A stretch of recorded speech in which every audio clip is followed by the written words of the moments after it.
안녕하세요. 서울 아산병원에 근무하는 가정의학과 전문의 전성훈입니다. 올해도 이렇게 코로나 때문에 직접 만나 뵙지 못하고 화면으로 만나게 돼서 참 아쉽습니다. 내년에는 코로나 사태가 종식돼서 다 같이 만나서 강의할 수 있는 그런 시기가 빨리 왔으면 좋겠습니다. 오늘 제가 여러분들께 말씀드리려고 하는 제목은 치매에 대해서 말씀드리려고 하는데, 특히 치매를 여러 가지 사례를 들어가면서 어떤 문제가 있는지, 여기서 우리가 배울 교훈은 무엇인지에 대해서 말씀드리겠습니다. 먼저 처음에 말씀드릴 거는 치매가 무엇이라고 하냐면, 먼저 정상적으로 활동하던 사람들이 이전에 비해서 기억력을 포함한 여러 가지 인지 기능이 저하돼서 일상생활 수행에 지장을 초래하는 병입니다. 그래서 우리가 기억력이 떨어졌다고 하는 것들은 사실 일상장애에 문제가 되지 않으면 여러 가지 문제를 일으키지 않는 겁니다. 그 다음에 선천적으로 치매인 사람은 없는 거고요. 정상적인 활동하던 사람들이 기억력을 포함한 여러 가지 인지 기능이 저하돼서 문제가 생기는 걸 말씀드릴 수 있겠습니다. 제가 제일 처음에 말씀드릴 분은 65세 여자 환자분이고요. 고졸이고 전업주부셨습니다. 2개월 전에 남편이 사망하셨는데 굉장히 남편하고 금술이 좋으셨어요. 그래서 2개월 만에 오셨는데 지금 와서는 기억력이 떨어진다, 그 다음에 불안하다, 우울하다, 초조하다, 그 다음에 여러분들 그 설문지 대답할 때 모르는 대답이 아주 많았습니다. 그래서 그 점수로 봐서는 꼭 그 치매처럼 보이긴 했는데, 그 다음에 검사할 때 반응 시간이 매우 떨어져서 이 환자분은 치매라고 생각하기 쉬운데 그 진단은 우울증으로 받았습니다. 우리 그 가성 치매라고 하는 우울증으로 받았는데, 우울증에 대해서 말씀드리면 우울증이 아주 심하면 치매하고 증상이 거의 변화가 다르지 않기 때문에 치매로 진단하기 아주 쉽습니다. 그 다음에 우울증에서 다시 한 가지 더 말씀드릴 건 뭐냐면, 우울증이 있게 되면 제일 중요한 게 우리나라에서 노인에 있어서 자살 비율이 굉장히 높은데요. 자살을 줄이기 위해서 우리들이 제일 중요하게 생각해야 되는 게 우울증을 잘 관리해야 되는데, 우울증 약을 끊지 않고 잘 먹는 게 제일 중요합니다. 여러분들 친구나 여러분들 자신께서 우울증 약을 드시기 굉장히 쉬운 일이 될 수 있습니다. 마음의 감기라고 하는 거니까 그 우울증 약을 먹어서 일상생활을 유지하시는 게 우울증에 있어서 굉장히 중요하고 제일 중요한 얘기니까 잘 드시도록 그렇게 신경 써주시면 좋겠습니다. 다음에는 67세 남자 환자고 대졸이고 회사 관리직을 하고 계셨던 분이세요. 60세부터 건망증이 굉장히 심하다고 그 본인이 생각하셨는데, 여러분들 제일 궁금해하는 것 중에 하나가 치매에서 오는 건망증하고 그 다음에 내가 나이가 들어서 생기는 건망증 두 개를 구별하는 거를 많이 문의하시는데요. 사실 두 개를 구별하는 건 그렇게 어렵지는 않아요. 두 개를 구별하는 게 있어서 제일 중요한 소견이 뭐냐면, 본인이 건망증이 있는지 아느냐 없느냐를 가지고 구별할 수 있는데요. 본인이 건망증이 있다고 생각하시는 분들은 되게 주관적인 건망증이고 나이가 들어서 생기는 건망증인데, 그런 경우에는 본인들이 뭐 알람을 한다거나 메모를 한다거나 여러 가지 그 건망증 때문에 생기는 문제를 해결하기 위해서 노력을 하겠지만, 치매에서 생기는 건망증은 자기가 건망증이 있는 자체를 모르기 때문에 그냥 지나가기 때문에 여러 가지 문제가 생길 수 있으세요. 근데 우리가 지금 알고 싶은 건 뭐냐면, 지금 내가 건망증이 있는데 이게 치매로 진행되는지 안 되는지를 알고 싶은데 아직 거기까지는 확실하게 알려져 있는 바가 없어서 어려움이 있습니다. 그 다음에 62세 경부터는 친구와 약속을 잃어버린 경우가 있었는데, 가끔씩은 그 친구 아버님 장례에 가야 되는데 같이 가기로 했는데 안 나타나서 굉장히 비난을 받거나 이런 문제가 생겼고요. 그 다음에 계산을 잘 못하는 경우가 있었습니다. 65세 남자, 이분은 지금 회사에서 관리직이기 때문에 굉장히 일을 샤프하게 빨리빨리 처리하셨었는데, 최근에 들어서 일이 좀 늦어진다 뭐 이렇게 주위에서 말씀하시는 그런 경향이 생기는 것 같아서 검사해보니까 경도 인지장애 진단을 받았습니다.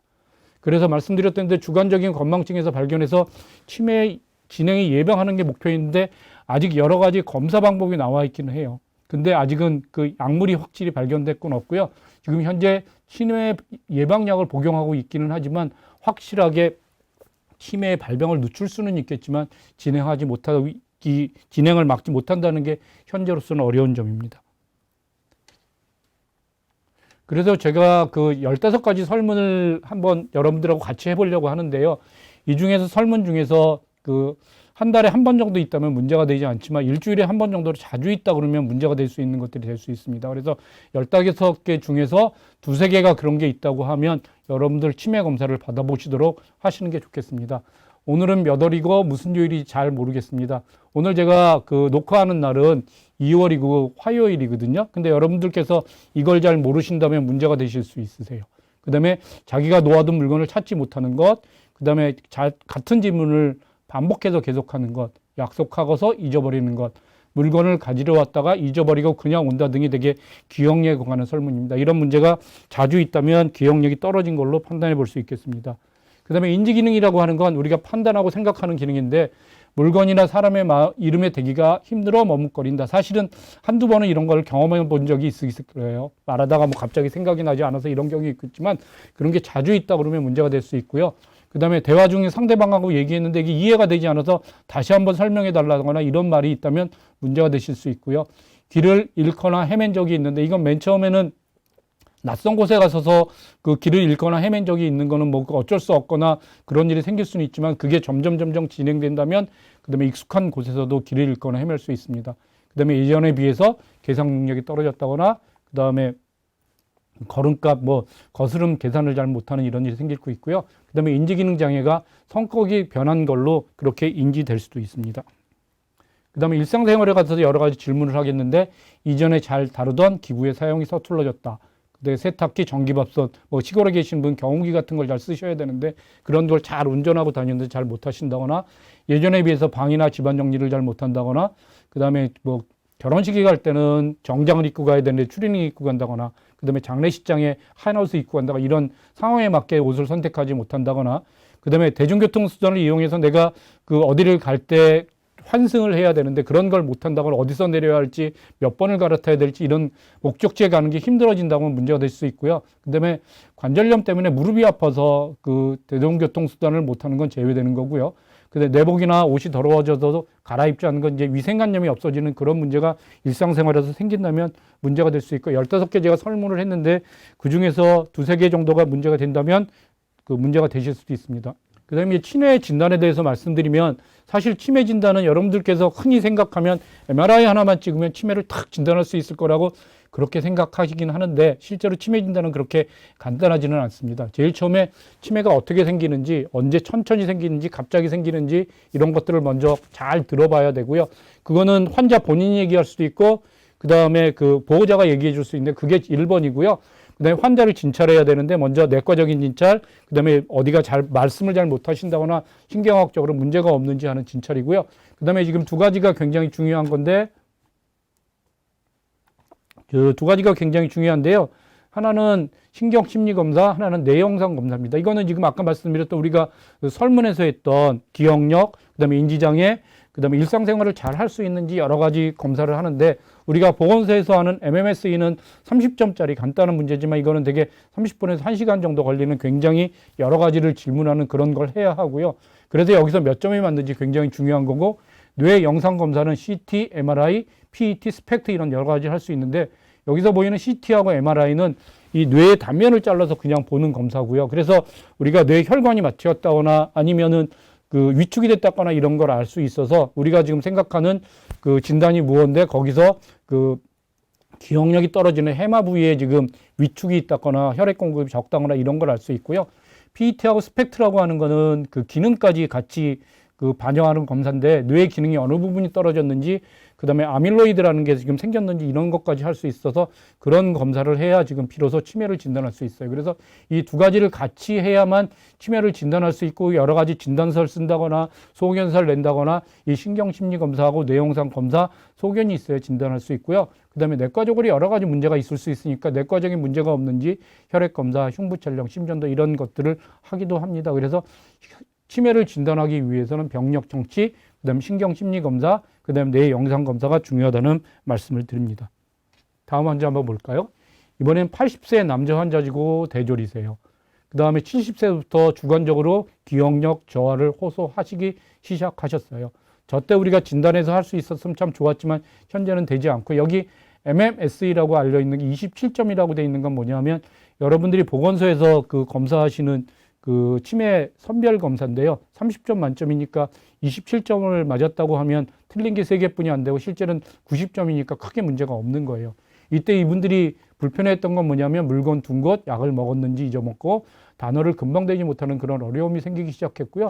길 찾기, 일상생활에는 전혀 문제가 없었어요. 이때서부터 약물 치료를 하기 시작은 하셨어요. 그 다음에 70세 초기에 들은 내용을 전달하지 못하고 같은 질문을 반복하고 익숙하지 않은 곳에서는 헤매기 시작하신 겁니다. 여기 보면 27점에서 20점으로 5년 만에 떨어졌는데 이 MMS랑 검사를 여러분들 65세서부터 보건소에서 할 수 있는데 이거를 한 번 하는 거는 의미가 확실히 할지 모르지만 이걸 여러 번에 걸쳐서 몇 년에 걸쳐서 하면 성적이 떨어지는 걸 잘 관찰할 수 있습니다. 그다음 78세가 돼서는 약속을 전혀 기억하지 못하니까 다른 사람을 만날 수 없고 그다음에 익숙한 동네에서도 길을 잃어버리기 시작합니다. 소변 실수하고 세수 못하는 이런 문제가 생기니까 집에서는 이제 같이 모셔야 되나 요양원으로 모셔야 되나 여러 가지 고민을 하게 되는 겁니다. 그래서 이 시기가 제일 어려운 시기가 될 것 같고 집에서 그 같이 돌보고 계시다 이 시기가 되면 여러 가지로 보호자들이 어려움을 겪게 되는 겁니다. 79세는 이제 치매 말기라고 말씀드렸는데 아들도 알아보지 못하고 삼키지 잘 못하니까 식사 잘 못하고 대소변 못 가리니까 대소변 받아내는 어려움이 생기니까 결국엔 요양병원에 입원하게 됐고 그때 MMSE가 13점으로 거의 그 성적을 우리가 과거에 기억했던 게 27점에서 13점으로 떨어진 겁니다. 그래서 알츠하이머 그 치매로 진단받았던 경우입니다. 알츠하이머병이라고 하는 거는 치매 중에서 제일 진한 거예요. 이게 특징이 뭐냐면 갑자기 생기는 게 아니라 점진적으로 시작하고 악화를 보이긴 하는데 기억력 장애가 주가 되는 겁니다. 아까 말씀드렸던 대로 70세부터 문제가 됐고 문제가 생기기까지 7, 8년 걸리거든요. 일상생활하는 데는 크게 문제 없으니까 가족들이 잘 관찰하지 않으면 사실은 잘 몰라요. 그 다음에 이게 이제 악화시키는 요인이 뭐냐면 뭐 이사를 간다거나 새로운 데를 간다거나 이랬을 때 적응이 잘 안 됐을 때 갑자기 문제가 생기는 그런 게 보일 수 있고요. 그 다음에 이제 조금 지나게 되면 신경정신학적인 문제, 신체적인 물세가 발생하는데 뭐 배회한다거나 폭력적인 증상이 생긴다거나 망각, 망상, 환각, 환시 이런 것들이 생길 수 있는데 그런 증상이 생기면 치매 예방약만 가지고는 치료가 되지 않기 때문에 신경정신학적인 그런 약물을 사용하게 되는 그런 어려움이 생길 수 있고 그때서부터는 집에서 그 환자를 돌보기 어려운 문제가 생길 수 있습니다. 그다음에 유병 기간이 2년에서 20년인데 평균에는 대개 8년 내지 10년 정도에서 그에 걸쳐서 돌아가시거나 그런 일이 생길 수 있고요. 발병 연령이 낮을수록 빨리 진행되는 걸로 알려져 있습니다. 위험 요인은 여러 가지가 있을 수 있는데 확실한 거는 연령 증가하고 가족력이고 가능성이 많은 건 여성에서 좀 많은 것 때문에 여성에서 좀 많이 생길 가능성이 있는 것 같고요. 그다음에 우울증이 잘 치료되지 않으면 그 치매로 넘어갈 가능성이 많이 있습니다. 그다음에 그러면 이 알츠하이머 치매를 예방하는 건 무엇을 할 수 있느냐? 굉장히 어려워요. 사실은 이게 지금 치매라고 하는 게 그 50대에서 시작돼가지고 뭐 60대, 70대에서 발병하는 게 아니라 젊어서부터 내과적인 문제, 여러 가지 문제가 쌓여서 그때 치매로 진행하거나 이런 것이 될 수 있는 그런 문제가 있기 때문에 치매를 예방한다고 하는 건 지금 뇌의 기능이 떨어지는 거니까 뇌의 기능을 살리는 게 우선이세요. 그럼 뇌의 기능을 살리는 게 제일 좋은 게 뭐냐 하면 사람들을 만나고 사람하고 부딪히면서 사는 게 제일 좋은 방법이세요. 그래서 가능하면 여러분들 지금 이 복지관에서 강의 들으시는 분들이 꽤 많으실 텐데 복지관에 매일 나오셔서 친구 만나고 친구들하고 뭐 싸우기도 하고 그다음에 사이좋게 지내기도 하고 이런 그 인간관계를 계속 하시는 게 제일 중요하고요. 친구들을 계속 만나는 게 제일 중요합니다. 두 번째로 그다음에 머리를 쓰기 위해서 우리가 할 수 있는 건 뭐냐면 무언가 배우시면 좋겠어요. 특히 일기 쓰라고 많이 권유해드리고 치매 예방반에서 일기 쓰기 같은 거 많이 하고요. 그 다음에 의사들이 제일 권해드리고 싶은 건 지금도 늦지 않았으니까 외국어 하나 배우시면 좋겠어요.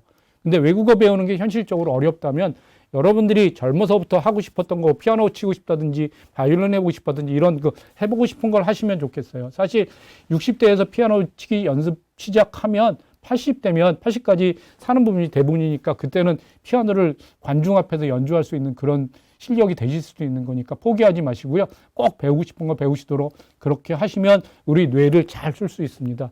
그 다음에 또 한 가지 많이 받는 질문이 고스톱 많이 치시잖아요. 고스톱이 치매 예방에 도움이 되냐? 계산도 해갖고 상대편도 봐야 되고 뭐 여러 가지 있으니까 도움이 될 것 같아서 많이들 치시는데 근데 고스톱 하시면서 문제가 뭐냐면 그 돈을 잃으면 너무 화가 나요. 10점짜리 점당 10점짜리 치셔도 그게 화가 나서 그게 화가 난다고 하는 게 교감신경을 자극하기 때문에 사실은 득보다는 실이 더 많을 수 있어서 의사들 입장에서는 그 치매 예방을 위해서 도박을 한다거나 뭐 고스톱을 친다거나 이런 건 별로 권해드리지 않습니다. 그 다음에 이제 운동 열심히 하시고 그 다음에 영양 부족이 되면 치매로 가기 쉬우니까 체중이 줄지 않도록 그 그 식사를 잘 하시도록 그렇게 관리하시면 좋겠고요. 우리 그 노인들에서 부족한 영양이 뭐냐면 단백질하고 칼슘이니까 사실은 단백질하고 칼슘을 많이 드실 수 있도록 노력해 주시면 좋겠습니다. 그 다음에 이제 드릴 말씀이 약물 치료인데요. 지금 약물 치료는 치매 예방약이라고 알려져 있는 약이고요. 이게 지금 굉장히 많이 쓰이고 있는 약인데 이거의 기전은 뭐냐면 우리가 생각하고 이렇게 행동하고 이런 것들이 세포하고 세포 사이에 그 전기처럼 신경 전달 물질이라는 아세틸콜린이라는 게 있는데 이게 그 줄어들지 않게 하면 우리가 좀 더 빨리 생각할 수 있고 빨리 그 중등도의 그 치매나 경증의 치매에서 효과가 있거든요. 그래서 아세틸콜린이라는 그런 신경 전달 물질이 없어지지 않도록 하는 그런 약물 치료를 하면 인지기능 개선 치료제 치매 예방약이라고 해서 지금 사용하고 있고요. 그래서 경증이나 중등도의 치매에는 효과가 있고 인지기능 개선 및 정신 증상 조절에 도움이 될 수 있습니다. 그렇지만 결국엔 치매에서 계속 진행하는 뇌신경의 변성을 막아주지 못하기 때문에 아직까지 완치 개념은 아니지만요. 이게 지금 할 수 있는 게 뭐냐면 우리가 치매 초기 발견해서 이거를 한다면 치매 말기로 넘어가는 시간을 줄일 수 있어서 결국에는 일상생활을 가능하면 오래 하면서 치료할 수 있는 걸로 그렇게 할 수 있으니까 치매를 진단하고 있다고 해서 두려워하지 말 거고요. 그다음에 두 번째로 인지기능 장애에서 치매 예방약을 시작하게 하면 그때로 잘 치료하시도록 그렇게 하시면 좋겠습니다. 그래서 약을 끊지 않고 우리가 혈압약이나 그다음에 당뇨약 끊지 않고 평생 드시는 것처럼 그렇게 약을 계속 드시면서 치매를 관리할 수 있도록 그렇게 지금 약을 드시면 좋겠고요. 조금 더 지나면 좀 더 근본적인 치료를 할 수 있는 약물이 생길 수 있으니까 우리가 좀 더 잘 치료할 수 있도록 그렇게 생각해 주시면 좋겠습니다. 그다음에 볼 환자는요, 60세 여자고요. 대학 졸업했고 지금 전직 교사이십니다. 그래서 역사 선생님이셨고요. 지금 58세쯤에 그 명예퇴직을 하셨던 분이세요. 과거력은 고혈압, 고지혈증, 골다공증이 있어서 약물치료를 계속 하셨던 분인데 58세 때 계속 왔을 때 갑자기 10년 전의 일을 그 어제 일처럼 얘기하고 시작했고요. 질문을 잘 이해 못 하셨는지 같은 질문을 반복하셨어요. 이게 지금 58세 역사 선생님이시니까 학생들한테 가르치고 이랬던 분인데 지금 같은 질문을 반복하는 거니까 굉장히 의아했고요. 그 다음에 진료 날짜, 중요한 약속을 기억하지 못하고 시간 순서가 완전히 뒤바뀌어 있더라고요. MRI를 찍어서 보니까 지금 이런 것들을 해야 되는 그런 인지 기능의 중요한 영역에 혈액 공급이 부족하고 아직 그런 것들이 잘 보이지 않는 그런 게 있었습니다. 그다음에 그래서 혈관성 치매로 그렇게 진단을 했습니다. 그래서 혈관성 치매가 어떤 사람들한테 잘 오는지 한번 설문을 아까 했던 것처럼 다시 해보면 그 위 증상들이 어느 날 갑자기 발생해요. 아까 알츠하이머 병이라고 하는 거는 주위에서는 잘 모를 정도로 가까운 사람만 알 수 있을 정도로 잘 모르지만 언제는 벌써 치매가 진단되고 있는 거지만 이 혈관성 치매는 갑자기 발생하는 게 특징적이고요. 뇌졸중을 알았던 사람도 있고 안 알았던 사람들이 있어요. 뇌졸중 후에 오는 치매는 뇌졸중 때문에 그러니까 혈관성 치매라고 쉽게 진단할 수 있지만 MRI를 찍어서 보면은 그 뇌졸중은 아닌데 조그만 혈관이 많이 막혔던 일이 여러 번 생기면서 그 혈관성 치매가 생기기도 하고요. 이게 뇌졸중 때문에 그러는 거니까 고혈압, 당뇨 앓고 있는 사람이 많고요. 그다음에 걸음 이상, 발음 장애, 손발마비, 감각 이건 뇌졸중의 대표적인 증상이세요. 그래서 이런 것들이 있을 때 혈관성 치매가 될 수 있고요. 그다음에 증상이 나빠졌다, 서서히 회복되고 나빠짐, 점점 심해집니다. 그래서 알츠하이머하고 비교해서 보면 알츠하이머 이렇게 천천히 떨어지는데 이거 혈관성 치매는 계단처럼 떨어지세요. 그래서 할 수 있는 게 할 수 없는 게 똑같고 그다음에 약물 치료를 보면 첫 번째로 혈관이 막혀서 생기는 문제가 많기 때문에 뇌졸중 치료하는 게 우선이고요.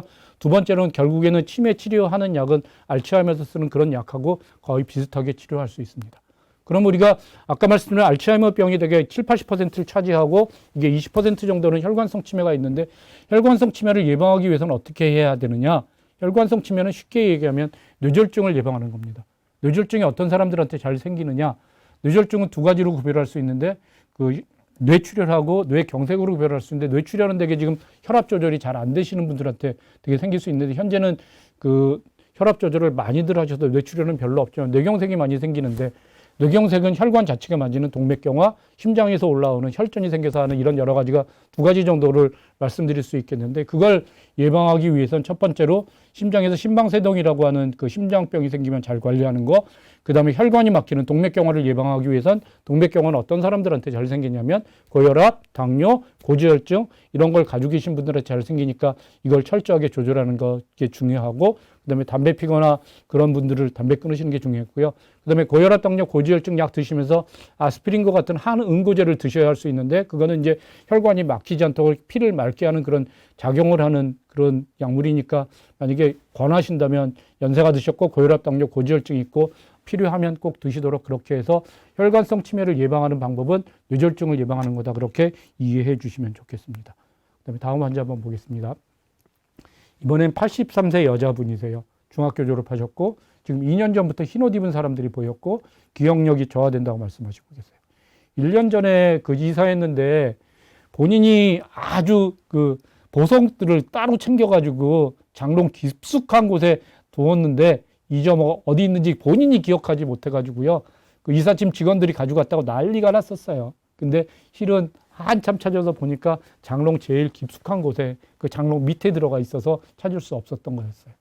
그 다음에 검은 옷 입은 사람이 데리러 왔다고 말씀하고 있었고요. 많이 주무시고 수면증, 잠꼬대, 움직이는 증상이 있으셨고요. 식욕저하, 수면제 복용 이런 게 있었고 일상생활이 어려워서 가족의 도움을 받고 있었습니다. 루이체 치매라고 진단받아서 비슷하게 치료했는데요. 루이체 치매는 뭐 크게 다르진 않는데 그 알츠하이머하고 비교해서 보면 나빠지는 게 비슷하게 그 천천히 나빠지는 건 비슷한데요. 주의와 의식이 비현혹하고 반복적인 환시가 보이세요. 여러분들 과거에 주말 연속극 중에 유동근 씨하고 장미 씨가 주인공했던 것 중에서 장미 씨가 치매를 앓았던 그런 기억이 나실 거예요. 거기서 보면 그 색동 동자가 자기한테 자꾸 나타난다고 했던 게 그게 지금 환시가 자꾸 나타나면서 모양 색깔까지 기억할 수 있는 이런 것들이 될 수 있고요. 그다음에 파킨스병으로 진행될 수도 있습니다. 그래서 이런 것들이 될 수 있고 그다음에 어떤 분들한테는 꼭 한번 이 루이체 치매를 의심해서 검사를 받아보시도록 권유하냐면요. 수면장애, 심한 잠꼬대나 몸부림 이런 게 있다면 루이체 치매로 진행될 가능성이 있으니까 잘 진단 검사해 보시고요. 치료가 필요하다고 하면 치료하시도록 그렇게 해주시면 좋겠습니다. 알츠하이머 치과 치료에 있어서는 크게 다르지 않고요. 그다음에 저것도 그 예방에도 크게 다르지 않으니까 그렇게 잘 알아주시면 좋겠습니다. 다음 환자 보겠습니다. 65세 남자분이세요. 고졸이고 전직 회사원이세요. 이번은 이게 보시면 알겠지만 굉장히 젊은 분이시잖아요. 보통 60세, 70세, 80세 이렇게 환자가 됐는데 갑자기 55세 환자가 나타났어요. 55세 환자는 지금 성격 변화 때문에 호소하셨어요. 아까 우리가 인지기능장애 그 설문할 때 성격 변화가 그 설문지형이 있었죠. 이분은 지금 49세 때부터 문제가 생기셨는데 의욕이 떨어지고 게을러졌고 그다음에 참을성이 화를 많이 내고 조금씩 악화되는 경향이 있었어요. 52세에는 하루에 여러 번 부부관계를 요구하니까 부인이 화가 나죠. 그다음에 우울감 보이고 거의 대화가 없었습니다. 그다음에 55세 돼서는 아이들과 관식 두고 싸우고 매일 게임만 하고 TV를 많이 보는 걸로 그렇게 해서 병원에 왔어요. 그다음에 이분은 전축두엽 퇴행성 치매로 진단받으셨습니다. 이 전축두엽 퇴행성 치매라고 하는 건 65세 이전에 주로 발생하는 걸로 그렇게 알려져 있습니다.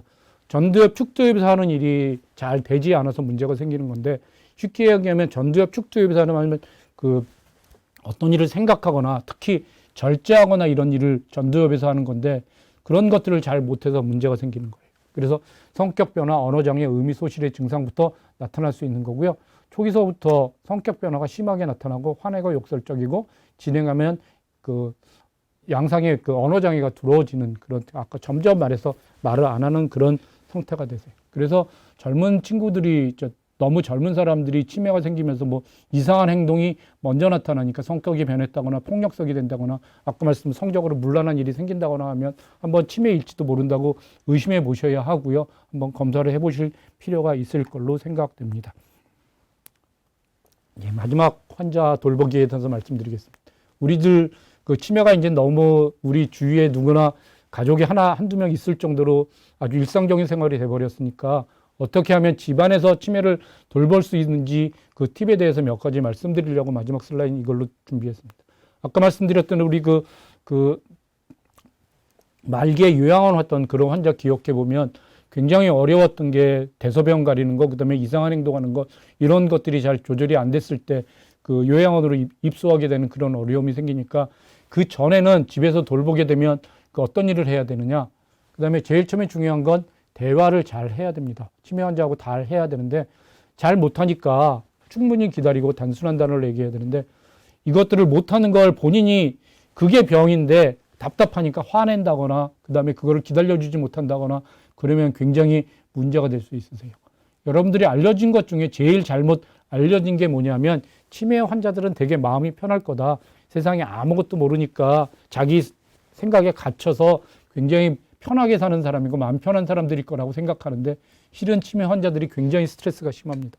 왜 스트레스가 심하냐면 내가 할 수 있었던 일을 못하게 되는 것을 알면서부터 내가 왜 이러지 하면서부터 그 다음에 점점 못하게 되면 자존심이 떨어지면서 굉장히 스트레스가 심한데 그 사람들이 그 환자분들이 안 잊어먹는 게 뭐냐면 자존심이 안 떨어지거든요. 그래서 잘못하는 걸 굉장히 잘 알아요. 어떻게 대해야 하는지. 그래서 두 번째는 어린애에게 하는 것처럼 없는 것처럼 얘기하는 거 하시면 안 됩니다. 사실은 돌보는 사람들 보면 시설에 가서 보면 누구씨 하면서 뭐 없는 것처럼 얘기하고 어린이 다루듯이 사실은 인지기능에서 많이 떨어졌으니까 어린이처럼 하긴 해야 되는데 절대로 반말하면 안 되고요. 존댓말 하시면서 그렇게 해야 이분들이 존중받고 있다는 걸 알 수 있거든요. 그렇게 하지 않으시면 환자 돌보는데 굉장히 어려움이 생기는 걸로 알고 있습니다. 그 다음에 옷 입기는 같은 시간에 좋아하는 옷을 여러 벌 가지고 있고 편한 옷을 입을 수 있도록 그렇게 챙겨주시면 좋겠고요.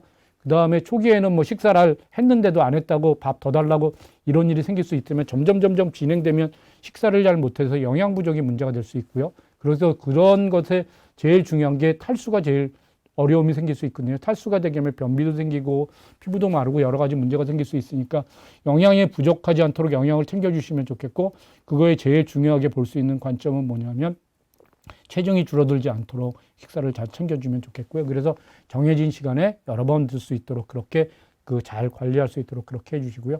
그 다음에 변비나 요실금이 생기면 굉장히 어려워집니다. 그럼 어떻게 해야 되느냐? 트레이닝 시킬 수밖에 없으니까 훈련시킬 수밖에 없어요. 그런 훈련이 뭐냐면 1시간이나 2시간마다 소변 마렵지 않아도 규칙적으로 가게 그 소변에 가서 앉혀놓으면 소변을 보니까 대개는 2시간마다 하면서 트레이닝을 하자고 하는 거고요. 변비도 지금 며칠 지나서 하면 너무 딱딱해져서 변을 보기 어려우니까 매일 아침에 대변 볼 수 있도록 식사하고 나면 조금 변 보고 싶은 생각이 생기니까 그렇게 할 수 있도록 그렇게 하시면 좋겠고요. 그 다음에 망상하고 환각은 지금 지난 일을 아까 말씀드렸던 이삿짐 직원이 도둑질했다. 이건 틀림없이 망상인데 그거 절대로 이삿짐이 안 했습니다 하고 막 할머니가 잘못 알고 계신 거예요. 뭐 이러고 싸우시면 안 되세요.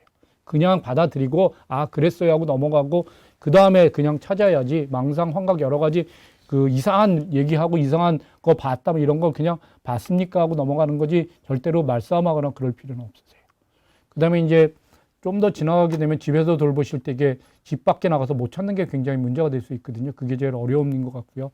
그래서 핸드폰 지워주신다거나 핸드폰 가지고 있으면 핸드폰에서 위치 설정하면 언제든지 찾을 수 있는 거고 그렇지 않으면 이름표나 주소, 먹거리 이런 것들을 이렇게 붙여주셔서 그렇게 문제가 되지 않도록 그렇게 관리해 주시면 좋겠습니다.